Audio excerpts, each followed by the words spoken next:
का और अनियमितताओं का खेल यहाँ पे खेला जा रहा था और जिसके कारण 7 बच्चों की जान गई। और इसके जिम्मेदार कौन है जिम्मेदार? साफ तौर पे सवाल ये उठता है। आपने देखा कि जो 31 मार्च को लाइसेंस उनका समाप्त हो गया था, उसकी भी जानकारी प्रशासन को नहीं थी और धड़ल्ले से ये क्लिनिक चलाया जा रहा था, ये अस्पताल चलाया जा रहा था, ये बेबी सेंटर चलाया जा रहा था। और साफ तौर पर आपने ये भी देखा कि केवल 5 बच्चों को ही उस बेबी केयर सेंटर में रखा जा सकता था, लेकिन 25 बच्चों को अनियमितताओं के तहत यहाँ पे रखा जा रहा था। ऑक्सीजन के सिलेंडर रखे जा रहे थे और साथ ही उसकी शिकायत कई बार आसपास के लोगों ने भी की। उसके बावजूद भी इस तरीके से बेबी केयर सेंटर चलाया जा रहा है। और आपको जानकारी ये भी दे दें कि फायर का जो एग्जिट था वो भी केवल एक एग्जिट था जिससे आदमी जा सके और आ सके, कोई भी अलग से एग्जिट नहीं था। साफ तौर पर आपको ये भी जानकारी दे दें कि इनके 3 और क्लिनिक दिल्ली में भी चलाए जा रहे हैं, हरियाणा में भी चलाए जा रहे हैं और गुड़गांव में भी चलाए जा रहे हैं। और साफ तौर पे यह भी कहा जा रहा है कि उन क्लिनिकों में भी अनियमितताओं का खेल चल रहा है।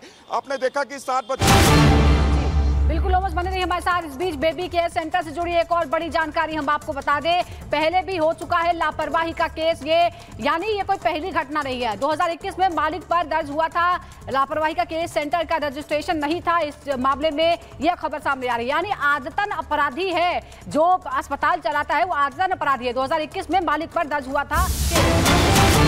और बड़ी खबर आपको बता दें, बेबी केयर सेंटर मामले से जुड़ी हुई पहले भी लापरवाही का केस दर्ज हो चुका है, लेकिन नवीन खींची की कड़कड़ुमा कोर्ट में पेशी होनी है। ये बड़ी खबर आपको बता रहे हैं। देखिए किस तरीके से आज पेशी होनी है।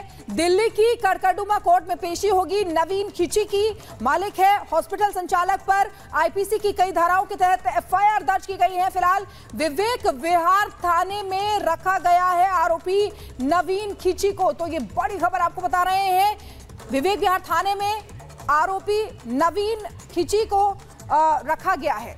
और इसी बीच आपको बता दें कि इधर राजकोट में जो हुआ, यहां पर दिल्ली में हुआ और अब बागपत से भी इसी तरीके से आग लगने की खबर सामने आई है। सुजाता, कि किस तरीके से ये घटना की जानकारी भी मिली है। बिल्कुल 1 मिनट की रिपोर्ट में पूरी खबर आपको बताते हैं। देश में बढ़ते तापमान की वजह से जगह जगह से आग लगने की खबरें सामने आ रही हैं। यूपी के बागपत में एक अस्पताल में भीषण आग लग गई। आग इतनी भयंकर थी कि उस अस्पताल से आग की ऊंची ऊंची लपटों के साथ काले धुएं का गुबार उठता दिखाई दिया। इस घटना से हड़कंप मच गया। उस इलाके में रह रहे लोग वहां इकट्ठा हो गए। हालांकि इस दौरान उन लोगों ने अस्पताल के कर्मचारियों के साथ आग बुझाने की कोशिश की, लेकिन आग तब तक अस्पताल के कई हिस्सों में फैल चुकी थी। घटना की जानकारी मिलने के बाद फायर ब्रिगेड की टीम पहुंच गई, जिसके बाद आग बुझाने का काम शुरू किया गया। कई घंटों की मेहनत के बाद आग पर काबू पा लिया गया, लेकिन अस्पताल में रखा सामान जलकर राख हो गया। पुलिस ने इस मामले में केस दर्ज कर जांच शुरू कर दी है। Bureau report, Republic Bharat.